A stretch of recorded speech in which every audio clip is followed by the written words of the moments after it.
do make sure you've got a pen and pad.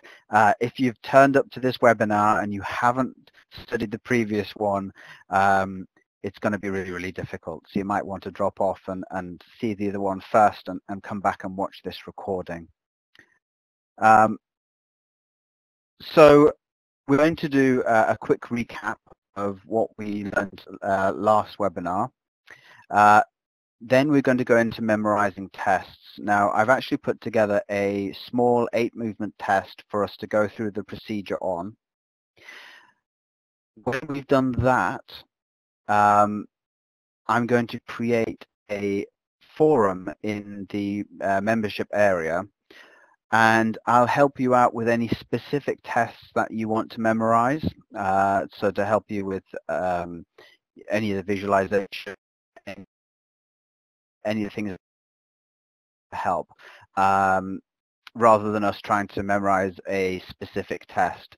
I also know that for British dressage tests, I'm not even allowed to memorize the test and then speak it out on something that will be recorded and shown to lots of people.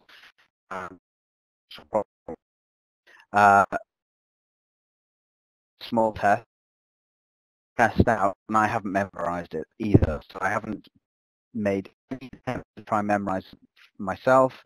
So we'll be both going through that procedure of memorizing that little test together.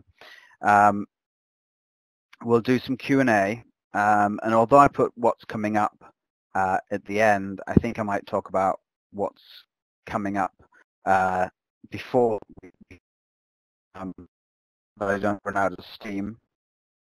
So the next webinar is to talk about how to make your horse more sensitive to your aids, what to do when the horse ignores your aids, and some groundwork that will help when you have a horse that's perhaps a bit insensitive to the bit and you know, pulls or doesn't stop when it should, or a horse that's insensitive to the leg. I may have enough of the video that I'm working on to show you. This is the director's cut. I don't know if many of you know, but I'm working on a new short book called Master Dressage: The Basics, and that has 10 chapters in it. And as a bonus for people who pre-order, I'm putting together what's called the director's cut. And essentially that's going to be a video, a short video for each chapter of that ebook. It's only going to be a Kindle book. And that chapter, so for instance, one of the chapters is on groundwork.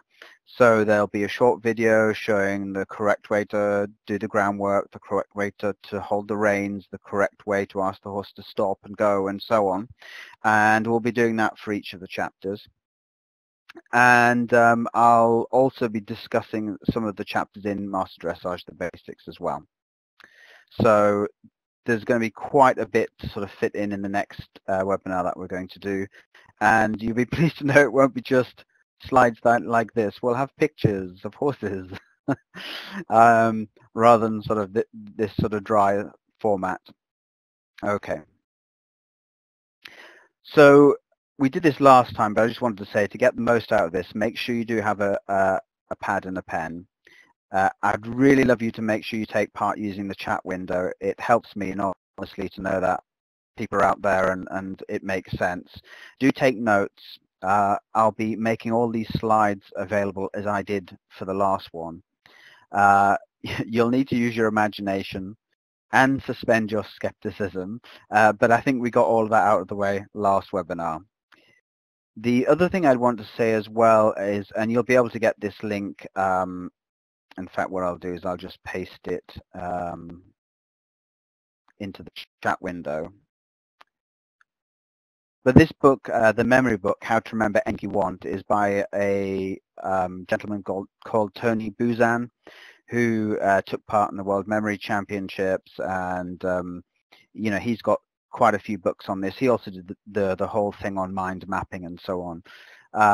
And this book kind of goes into lots of other areas of how to memorize dates, places, you know, poems, anything that you want to be able to memorize, that's in this book. And the major system which is what we learned about last week, is actually in that book as well. So it's a really good book to get because it kind of goes a little bit beyond what we're doing.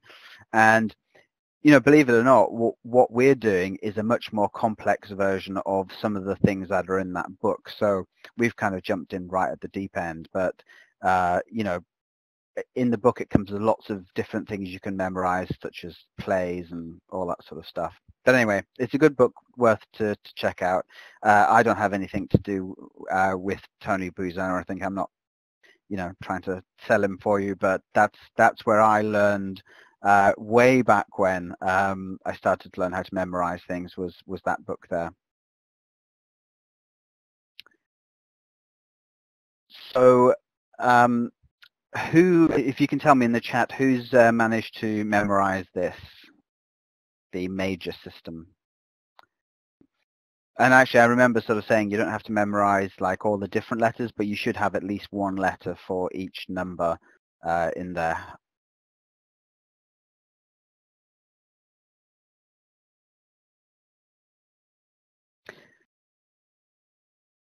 Why have I got the major system? Oh, okay, here we go. So the major system allows you to come up with all of these different keywords.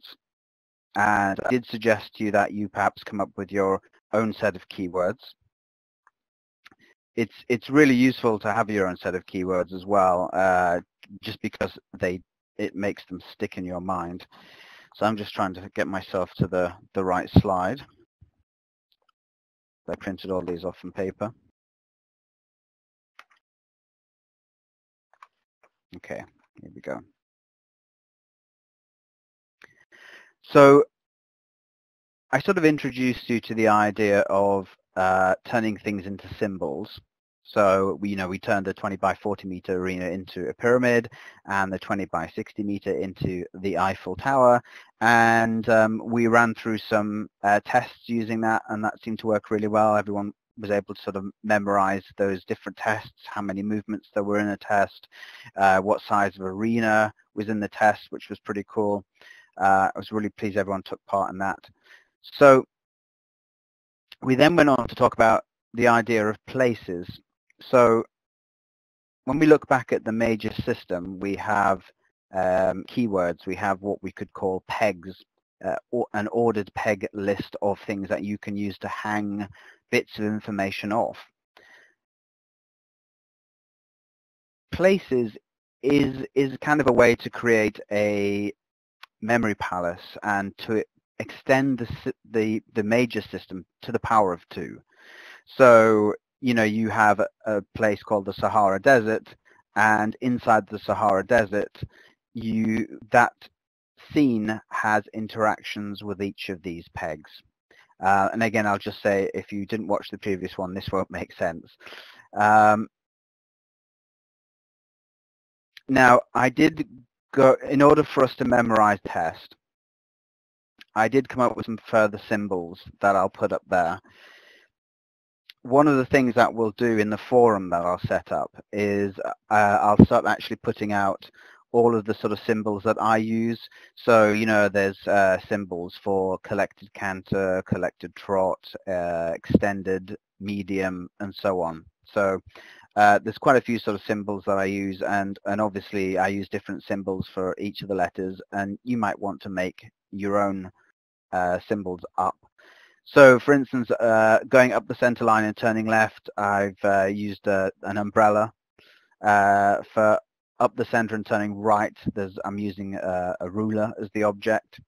Rein back, I don't know whether, this may make no sense to anyone outside the UK, but in the UK we've got these trucks, and when they're reversing they start making these beeping sounds. So I've got this beeping truck.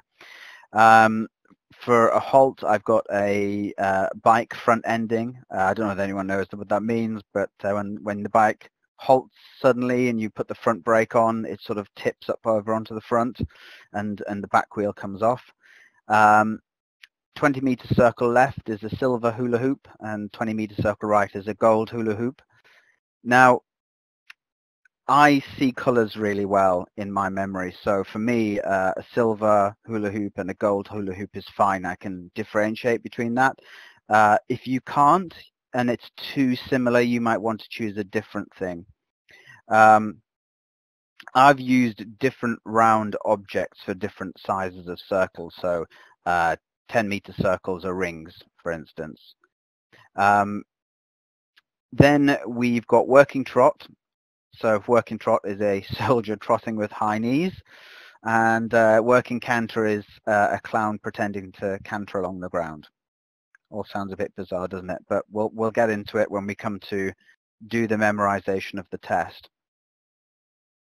So if you could just let me know in the chat, for everyone on the call, does that make sense from what you've learned in the previous session?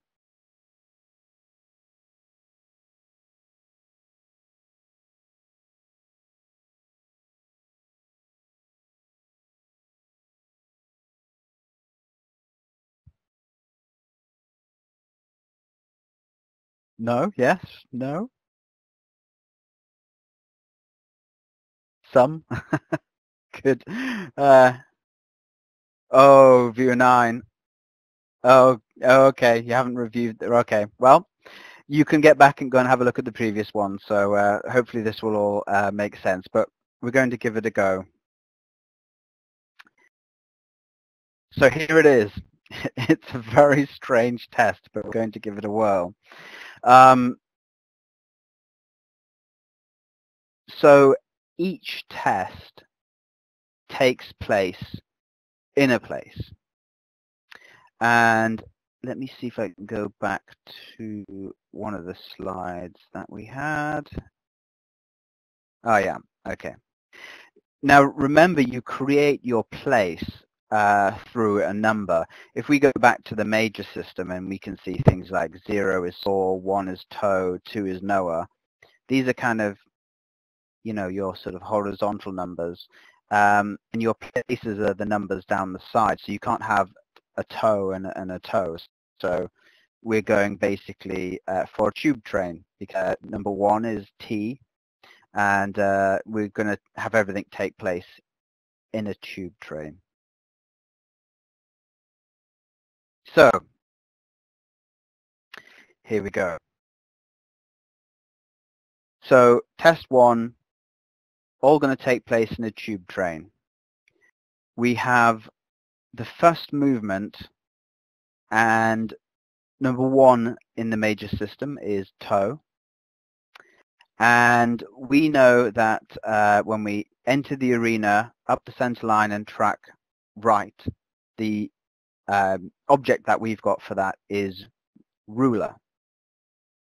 Now, I don't know about you, but I tend not to worry about what pace I'm coming in at unless it's different from working trot. But since we do have a soldier trotting with high knees, you know, we could put that in. So here we go. We have a tube train, we have a toe, we have a ruler, and a soldier trotting with high knees. So what I invite you to do is to think up of some very quick, strange, bizarre, funny story that has that together. So I'm going to imagine here that there's a soldier who's trotting down the tube train with high knees, and both his big toes are stuck out of his shoes and they're sort of swollen up and enormous, and he's busy smacking people as he goes past down the tube train over the head with a ruler. Okay? So, as bizarre as that sounds, when someone says you tube train number 1 or test 1, and we know that 1 is the place tube train and 1 is toe, I think you'll agree that that will come into your head pretty darn quick, that image, and you'll be able to translate a soldier trotting with a ruler, smacking people over the head. So we're going to go up the center line and track right. Then we have number 2, which is B circle right, 20 meters diameter. Now, I don't know whether if it helps to keep flicking back for everyone, but I will do that. So we know that number 2 is Noah. Some people may have a different one, so if you've got a different one, you're going to have to come up with your own memory on that. And we also need to have a look, and we can see that circle right is a gold hula hoop. So what have we got here? We've got a tube train, Noah, B, which I suggest you think of a B, and a gold hula hoop. So we need a funny story of that. And by the way, I think I mentioned it earlier, but I haven't tried to memorize this or make up any stories or anything like that. I just kept my mind blank and made up a little test. So I'm coming up with these stories on the fly as well. So tube train, Noah. Okay, so maybe we can imagine Noah swaying around on a tube train, trying to get this male and female bee to circle round right together either side of a gold hula hoop. It's not my best one. I'm thinking here if there's any better way. If somebody else comes up with something better, that's great. So the bees, gold hula hoop, I can imagine them sort of flying either side of that hula hoop, going round, and he's not really making them go anywhere except round in circles. Number 3, we've got May. I use May for maypole. So we've got May and then A. So I usually use apple for the letter A. Down the center line, C track left. So we've actually got here the umbrella. If we look back, there we go. Up the center line, turn left.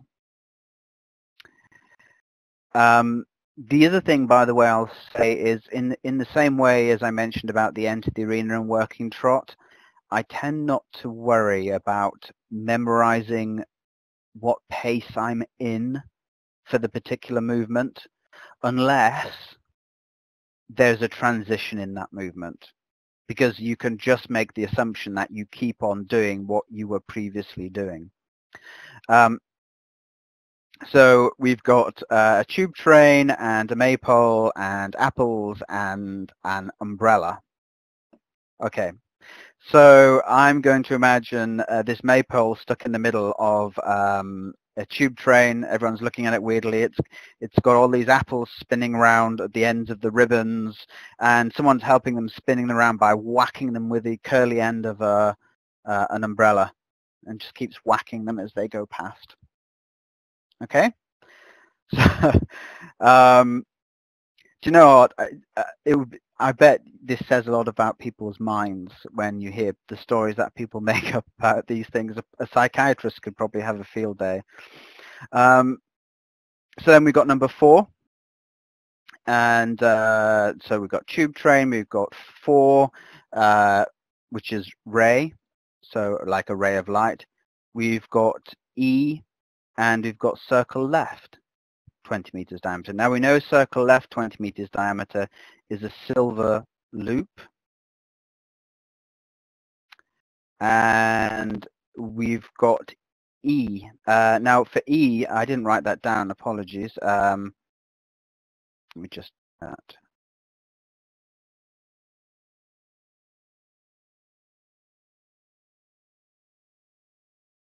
For me, it's Eclair. I just think of a chocolate Eclair, but I do rather like chocolate Eclair. So we have a ray of light, a tube train ray of light, an Eclair, and a silver hula hoop. Okay, so I think I've got this. I'm going to do this as tube train is moving along. It's a really bright sunny day. This ray of light comes down through and sort of hits the chocolate eclair, and the chocolate eclair starts like melting all over the place in your hand. And you happen to be holding a silver hula hoop, and that chocolate starts going onto the silver hula hoop and trickling round, and soon you can't see the sort of silver because of the hoop. Now I see color really well, so when you come to doing these sort of memorizations, you might want to choose a different object, but for me it's fairly clear. Okay, so then we've got between K and A, working canter left. So we have tube train, we have 5, which is law, so I memorize a policeman there, and then we've got this between K and A. So we've got, I like to think of the Karate Kid and apples, and we've got working canter. That says working canter left, but you generally don't have to remember where it is. And remember, working canter is the clown. Remember, pretend canter. So tube train, policeman, Karate Kid, apples, and a clown. A clown trying to canter. So I can imagine a policeman trying to, in the middle of a tube train, trying to hang on to the tube train, telling off this Karate Kid who keeps sort of kicking off apples everywhere with these sort of little karate kicks and karate chops, and a clown knocks him over as he canters down the middle of the tube train. Now, actually, I'm going to do one very quick thing, which I didn't think of doing. Apologies.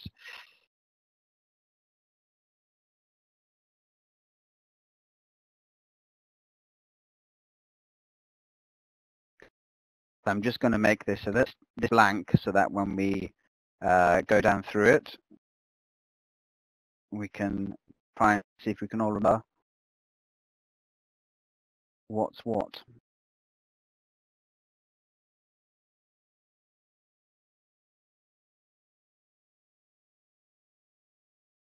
Okay, there we are.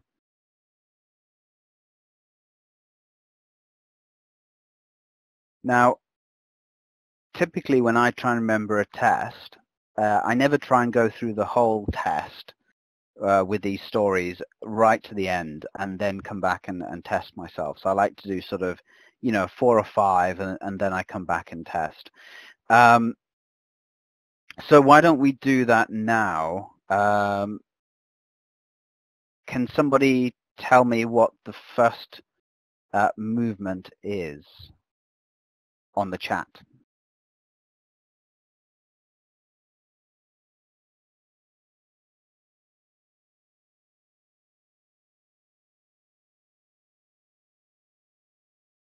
So you have to remember what the place is, and you have to remember what the keyword is for number 1.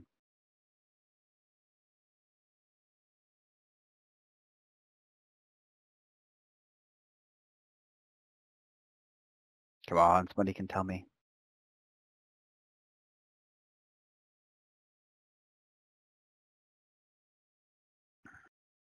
Thank you, viewer 12. You saved my day. Yes, enter at A in working trot. So I had it tube train and a soldier trotting all the way down the middle with the toes stuck out, swatting everyone over the head with a ruler. That seems to have stuck in my mind pretty well. Okay, good. I'm going to do something so we can. That's great. How about and this is one of the bonuses of this kind of memorization system. You can pick out things at random. Now, to be fair, it's not so much of a use for a dressage test, but it does help illustrate the point. So can someone type to me what movement 3 was?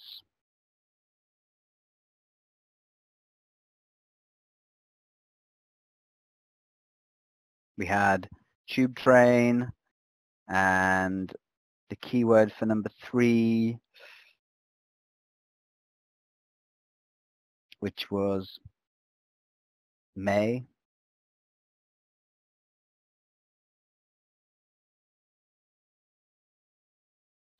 Go on, viewer 12, save my life. Yeah, excellent. Up the center line, C, track left. Great. So number 2, we had tube train, Noah, B, Z, and it's circle right 20 meters as they were on the gold hula hoop. And number 4 was E, circle left 20 meters diameter. We had tube train, Ray, eclair, one of these chocolate eclairs, and the silver hoop. And who would like to have a quick pop at what number 5 was?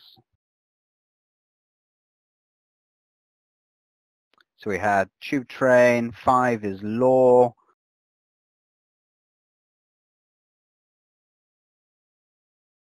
I think he was busy telling someone off.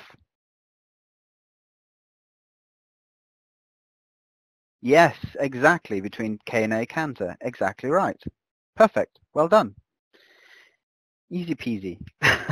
and actually, I've found that I can do a whole test in about 3 runs like this, and then it's sort of pretty stuck. And then I'll just, occasionally like test myself. I'll pick out different numbers from the test. And what happens is your mind gets very, very quick at translating between the sort of story and what the actual movement is. And although it's not of much use in a test, I find that making yourself pick the movements out from different places out of order just takes away well, it actually kind of simulates the stress of being in a competition environment. If you can just say, okay, what's the 4th movement or the 3rd movement or the 7th movement, and you can pick that out of your head and say it, for sure when you get into a competition that you're just going to be able to go number and, pick what the next part of the movement is out of your head. It's well worth doing that sort of effort. Okay, so let's go back to our test. We haven't got much left to do now. So we've got 6, and 6 is jaw. So we've got tube train, jaw, A for apple, and we've got a hula hoop that is silver, because that's a 20-meter circle. So we can go okay, well, that's going to be really easy, isn't it, actually? The question is how to bring in the hula hoop. So what I'm going to imagine is this disembodied jaw scaring everybody witless on a tube train, crunching its way through an apple, and you can see all the bits of apple flying all over the place. And how do we get the and then someone jams a huge silver hula hoop into his mouth, and he sort of clangs his teeth. I think we'll go for that. I think that's quite a nice one to go for. 7, we've got X working trot. So we have tube train, we've got 7, which I memorized as key. We've got X. Now, I tend to think of X being like X marks the spot. If you could imagine a pirate burying his treasure and this sort of X being over the top of it or something like that. And so what we can imagine here is you're on a tube train, there's this huge sort of X painted in the middle of it, and this soldier that's trotting with his high knees is going in and inserting a key into it, which is the number 7, and trying to sort of open up the X to get at the treasure, or all the while still doing this sort of trotting on the spot. I think that'd be that. And then finally, number 8. So I know I put on the list, the major system, I put phi down as number 8 because that's basically what's in the book. But I tend to use faux just because it creates a sort of extra tension that there's sort of an enemy or something, and it just sticks in my mind better. But we'll use phi. Just sort of throwing out there that I tend to use faux with that. So tube train, phi, we've got A, apple, up the center line, and then G, halt. Okay, so if we have to go up the center line and not halt, I tend to imagine going down a very narrow corridor. Sorry. If we're going up the center line and we have to halt, I usually imagine going up a narrow corridor rather than the ruler or the umbrella. So phi, apple, tube train, corridor, and G. Oh, by the way, G I have as a gonk. I don't know if anyone knows what a gonk is. In the UK, there's really weird little dolls that have got sort of tufty hair and a very furry. If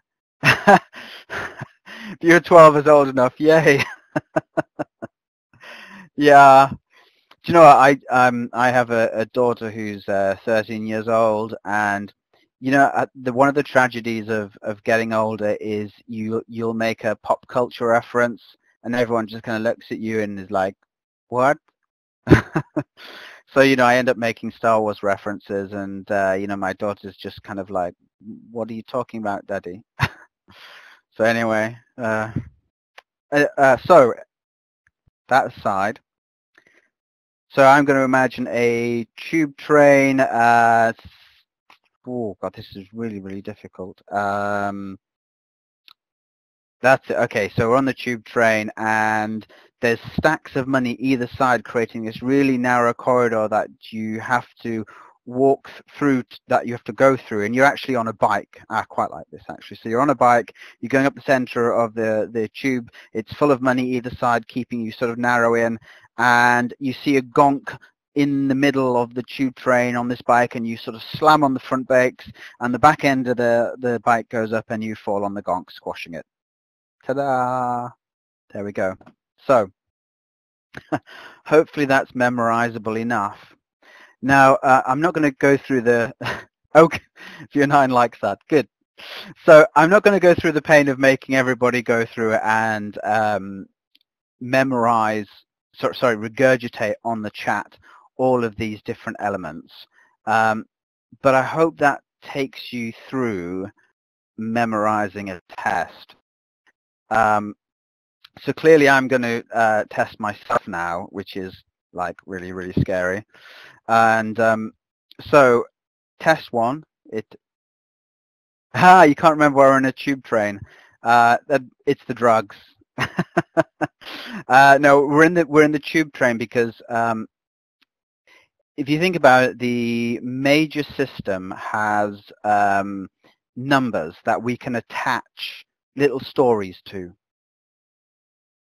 And that's fine, but when we come to remember, that's fine for like a single list. So if somebody said to us, I want you to go shopping and I want you to get me this, this, and this, and this, and this, and this, and this, and this, you can use the major system here to memorize all of the individual items.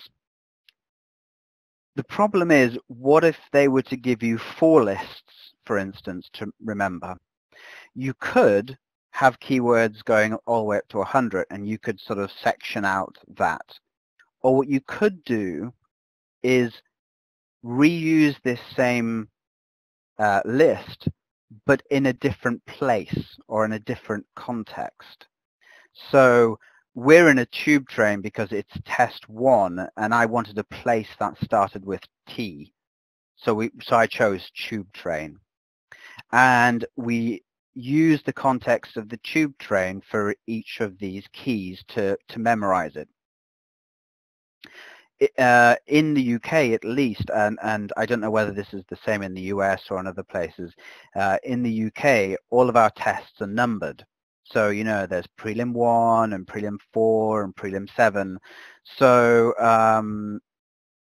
did I put places? Okay, so for instance, if you have a look at this slide, prelim 1 is the tube train. We know that prelim 4, the key, the letter for number 4 is R. So I chose the place would be Rocky Mountains, or for prelim 15, it's Dale, or DL. You know, 5 is L, 1 is D. So I chose the place Dallas. So it's just a way of extending the major system from just being able to remember one list to being able to remember multiple lists. You could do like I said earlier, which, you know, I've done in the past, and I guess I got lazy, is I memorized 1,000 keywords. I have to say this was a long, long time ago, but it does seem a bit of an excessive system to memorize, you know, 1,000 different keywords when you can, you know, get away with this system. Oh, okay. So in North America, training 1, 2, and 3, first level 1, 2, and 3. So, you know, what I'd probably do with that is I'd convert those into numbers. So, for instance, training level, I would keep those test numbers as 1, 2, and 3. And then first level, I put a 1 in front of each of those numbers and have it like 11, 12, and 13. And then second level, 21, 22, 23, and so on. Or you could just have them as 1, 2, 3, 4, 5, 6, 7, 8, 9, 10, 11, 12, 13, 14, 15, and so on. As long as you know what your system is, that's fine. You know, the memory is an amazing thing. You know, once you get this kind of system down and you get used to it, you convert very, very quickly between, you know, numbers and objects, and from objects back to numbers again. You know, for a history buff, this system is phenomenal because, you know, you can memorize dates and events and key people within those events really easily. I mean, you know, for the memory championships, you know, they do things like memorize 10 decks of shuffle cards, and I think they do it with like 99 point something % accuracy of saying exactly which card came in which order. So yeah, in North America, yeah, I think maybe you could just group them to be 1, 2, 3, 4, 5, 6, that kind of thing. I think that'd be fine. Okay. What else? All right. So actually, we're going to just go back to here and just go through this test. So test 1. Oh, by the way, what I didn't cover is the 8 movements. I think I covered it last time, and we actually did this. But essentially, you're taking a tube train and you're coming up with a singular memory to go with it, which involves the number, which will be phi, and the size of the arena. So this is like happening in a 20 by 40 arena, and we talked about it either being a pyramid or the Eiffel Tower. Okay, so we can go back into here. Test 1, tube train, toe.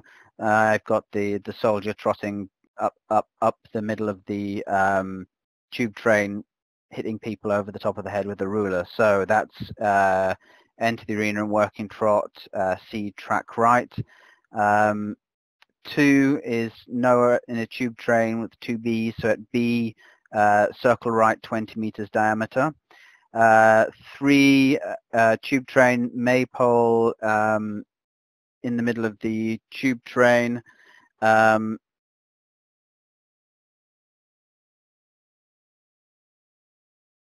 And oh yeah, it's got apples on it, so that's up the center line, A up the center line, track left because it's this guy whacking it with umbrellas.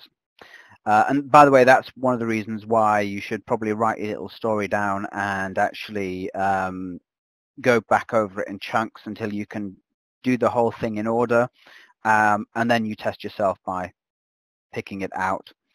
So that's really easy. Tube train, 4 chocolate eclair. So that's E, and it's dripping onto a hula hoop silver. So it's circle left, 20 meters diameter. 5, we have Law in a tube train. So the Karate Kid kicking apple. So between K and A, and then you've got the clown that bowls him over, cantering. So that's canter. 6, tube train jaw, frightening everybody. So that's A, circle left, 20 meters diameter. Again, it's a silver hoop that he ends up biting in and clanging his teeth on. 7, so that's key, tube train. Okay, so it's working trot at X. We've got basically the soldier trotting, putting a key into the ground over an X, trying to open up the treasure. And then we've got 8, fee. I do remember the so tube train fee. Okay, so you're trotting down. You're going down the center line at A. You're on a bike which does an end over a gonk. So G, halt. Ta-da! And that's how you can memorize it. And that's me doing that from having the same amount of time as you and just coming up with those stories there and then. With a small amount of practice, I'd be able to say the test forwards, backwards, out of order, and every time I made a little check on myself, I'd be able to do it much quicker, the translation. And the nice thing is, you can memorize 2 or 3 tests like this. If you've got a test coming, a competition coming, you can just memorize 2 or 3 of them. I have heard that the US are much less pernickety about people talking about their tests. So I'm just going to have a look into that, and if that is true, then I'm going to take on a challenge to memorize all of the training 1st level, 2nd level, 3rd level, and 4th level US tests, and come on a webinar and we can have a little bit of fun testing me. And if I can go through them all, I'll set up some kind of sponsorship thing and get everyone to pick a charity, and hopefully for every test that I recite out correctly. And by the way, I'll be on video, so I'm not cheating, and we'll get some third party in as well to make sure I'm not just reading off the tests. And see if we can raise some money for charity, and I'll probably advertise that all over the Facebook page so we get a lot of people involved and try and pick out a good charity. So I think I'll end there. I'll make sure that all these slides are out. I doubt it, but if anyone does have any questions, just type them up there in the chat, and I'll happily answer them in the last sort of 12 minutes or so that we've got left. While I sort of keep an eye out for that, I hope you'll forgive me about talking about the new book that's coming up. One of the things that I thought about, I think everyone knows I'm trained by Memory2. Okay. I'm glad it made sense for you at 14. But yes, go to the previous webinar. I mean, this memory system is amazing, and if you get the book that I kind of pasted in, and I'll paste it on the members area as well. Then we can go for that. So let's. Okay, image for walk. I imagine an old biddy. Sorry, that's English. A very old lady using a Zimmer frame. And in England would say an old biddy using a Zimmer frame. So yeah, I just throw in a Zimmer frame and we've got walk. I'll actually put up all the things that I've got written down here. You know, I think I did rain back for the beeping truck for rain back. But, you know, you just want to choose something that's funny and different and, you know, will make for easy inclusion into a funny story of some kind. So one of the, as everyone knows, I'm trained by Mary, and one of the things I deliberately didn't put a lot of in Master Dressage was about rider biomechanics. And, you know, the reason for, and that's not because I don't teach rider biomechanics, because that's primarily, you know, what I'm teaching. You know, even when I'm teaching people to be able to use the arena correctly, you know, they can only do that if they can steer. So whilst a lot of people have said to me that the image of trotting along the balance beam has worked really well, there is more control to be had by having your rider biomechanics correct and by applying correct aids and so on. So, you know, there's a level of improvement above that. So what this book is going to do, and, you know, it's not going to be an in-depth book on rider biomechanics at all, but I am going to cover some of the very basic things. So stop and go essentially is one of the chapters, and that actually incorporates groundwork with the right aids for doing halt and asking the horse to move on. It will talk about using your aids to make that happen, how to make the horse more sensitive, both to the stop and the go aids. You know, I'll be talking about the rising trot biomechanics, and I think probably Mary is going to contribute to the book as well. So I think that she will probably look after that side of things. We're going to be looking into the turning aids, you know, how you turn correctly, how you solve things like falling in and falling out, and, you know, quarters in, quarters out, all that kind of stuff. We'll be covering that. So hopefully it will give you a lot of tools that will make being more accurate easier, and, you know, will also help the practice side of things. So when you come to schooling your horse, if you're having particular problems, that, you know, this book will help. Now, it is only an ebook, it's a Kindle book, and it's only going to be $2.99. So the reason for the low price is because I think it's going to come in at about 12,000 words all in. There's going to be quite a few diagrams, and those 10 chapters, they're all going to be quite short, but there'll be a lot of information in them there. There is also a new DVD coming out. Now, I thought long and hard about this because there's loads of DVDs that I want to do. You know, I want to do DVDs for training the young horse for intro, prelim, and novice, and have them as separate DVDs, and kind of, you know, show me riding our youngsters and show them being ridden at competitions, and, you know, quite a lot of sort of footage and what problems come up and how they're solved, and some information on riding as well.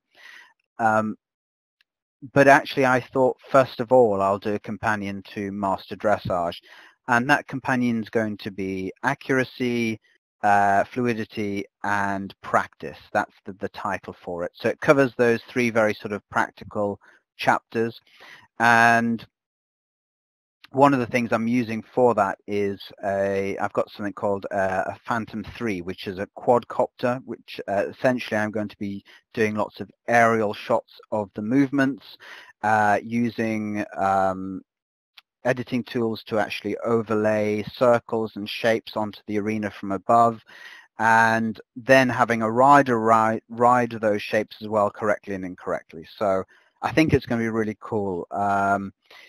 The other thing that I thought I would announce as well is, I don't know what people know about me personally, but I have a full-time career as an IT consultant.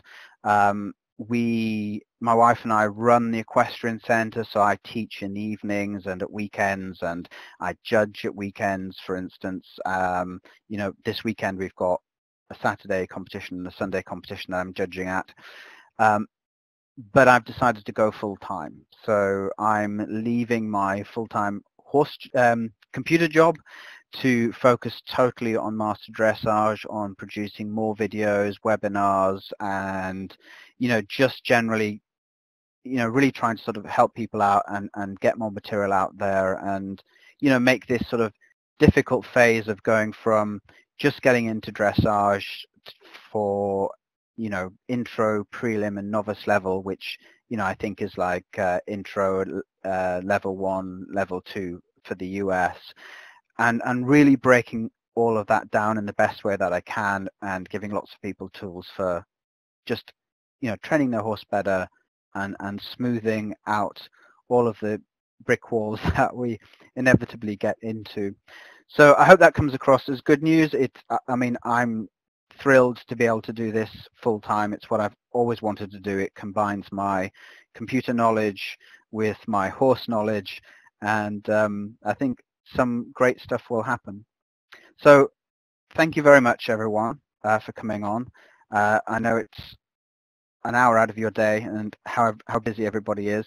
Have fun mastering dressage, and the next webinar is likely to be next Friday, and it will be about groundwork, it will be about aids, it will be about how to make your horse more sensitive, and it will reference the book as well. So thanks very much, everybody. It's really great to have you here. Bye-bye.